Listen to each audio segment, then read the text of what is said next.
Bonsoir à toutes et bonsoir à tous. Je vous reçois dans le décor familier des contes horrifiques d'une nuit d'été où la saison 3 bat son plein.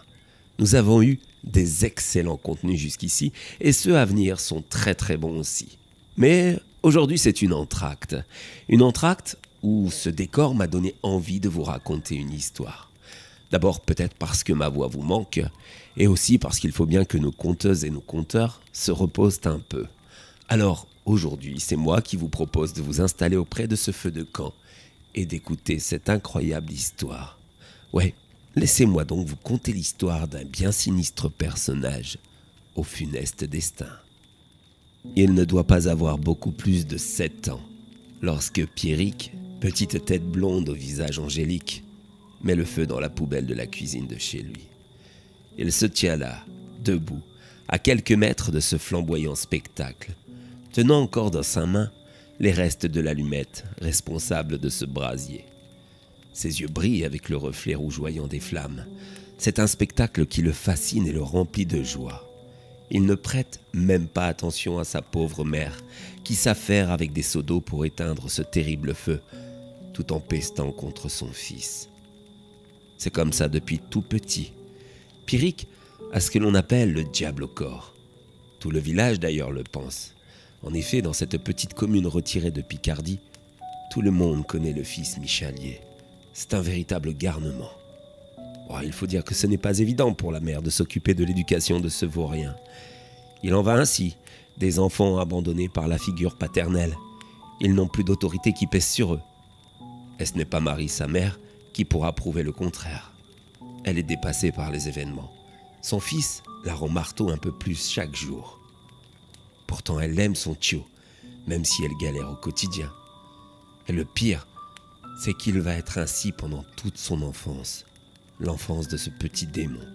Faisant ainsi bêtise sur bêtise, s'attirant les foudres des villageois, de ses maîtres d'école, de ses professeurs successifs, et même de ses proches. Non, décidément, ce gamin n'est pas normal. Mais l'enfance, si tumultueuse fut-elle, laissa bientôt place à l'adolescence et à son cortège de méfaits. Il ne doit pas avoir beaucoup plus de 14 ans, lorsque Pierrick regarde de ses yeux fous courir le chat de la voisine qu'il a embrasé avec un peu d'essence et un briquet. Les hurlements de la pauvre bête se mêlent aux éclats de rire dément du jeune homme complètement animé, devant un spectacle aussi morbide. Mais comme personne ne le voit, il rentre alors chez lui, comme si de rien n'était, pendant que fume dans un coin de la rue la carcasse cramoisie de Fripon, mort dans d'atroces souffrances. Ainsi va se passer l'adolescence de Pierrick, celui qui a le diable au corps. Il ne doit pas avoir beaucoup plus de 17 ans, lorsqu'il dépose sur un bûcher artisanal qu'il a lui-même confectionné sa petite sœur âgée de 4 mois. Car oui, Madame Michalier a refait sa vie avec Jean du village d'à côté, un brave gars qui prend de suite Pierrick sous son aile. Tout se déroule à merveille au début. Malheureusement, ces deux-là se sont reproduits. Une petite sœur, 17 ans après, un rôle absolument pas fait pour le jeune homme. En pleine nuit, alors que Marie et Jean dorment à point fermé, l'adolescent prend sa petite sœur délicatement et l'amène à son bûcher, dans un coin retiré de la campagne. Là, après avoir déposé la petite sur ce dernier, il y met le feu avec des tailles sordides, des allumes barbecue. Le bébé va s'enflammer, dans d'horribles peurs déchirant la nuit jusqu'à ce qu'il finisse complètement carbonisé. Le lendemain, les recherches commenceront, en vain, débattues comme il n'y en a jamais eu auparavant dans la région. Malheureusement, la petite Rosalie ne sera jamais retrouvée. Et Marie, la mère, ne s'en remettra jamais. Ainsi, avec une mère dépressive, l'ambiance s'est vite dégradée, au point que peu de temps après, Pierrick quitte le domicile familial. Il décide de voler de ses propres ailes. Il se trouve un petit boulot et se rachète une conduite. Mais derrière ce visage angélique, il subsiste au fond de lui un côté sadique. Oui, il a toujours le diable au corps.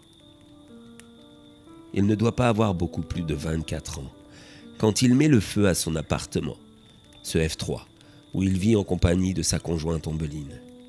Avec toujours cette manie étrange, cette pyromanie avérée. Mais cette fois-ci, c'est un tout autre but qui l'anime. L'arnaque à l'assurance. Récupérer un maximum. Telles étaient ses intentions, et le plus fou, c'est que ça a marché. C'était un feu de joie, pour du cash. Et Pierrick s'est régalé. Décidément, le diable est toujours là. Et la vie va continuer ainsi. Une petite vie parfaite. Boulot, compagne, petit appartement sympa, situation financière confortable. Mais tout ça, ça commence à l'ennuyer. Alors, il cherche une activité, une occupation pour ces longues semaines. Et très vite, ces vilaines habitudes vont reprendre le dessus. Il ne doit pas avoir beaucoup plus de 28 ans quand il commence à brûler des forêts, avec toujours ce côté excitant d'allumer la braise, et tant qu'à faire près d'habitations afin de créer une peur du danger.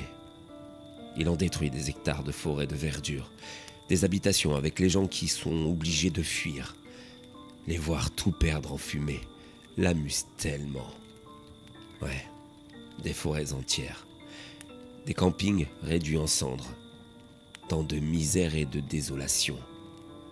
Et puis, il y a ce drame, la famille Londer. Peut-être trop près de la forêt, peut-être trop profondément endormi, trop long à réagir. Un couple et leurs 2 enfants qui périront dans les flammes. Un joli palmarès pour notre cher enfoiré de Pierrick. Ouais, il a toujours le diable au corps. Je vous l'ai dit dès le début de cette histoire, c'est d'un sale type dont j'allais vous parler ce soir. D'un sinistre personnage, mais aussi de son funeste destin. Alors peut-être vous vous demandez ce qu'il est devenu. Disons que il ne doit pas avoir beaucoup plus que 34 ans lorsqu'il a allumé le dernier feu de sa vie. Celui-là même que vous voyez en ce moment et qui nous accompagne depuis le début de la saison 3. Ce joli feu de camp, bien délimité, qui ne fera pas de mal à personne hormis Pierrick, mais qui ne détruira pas la nature.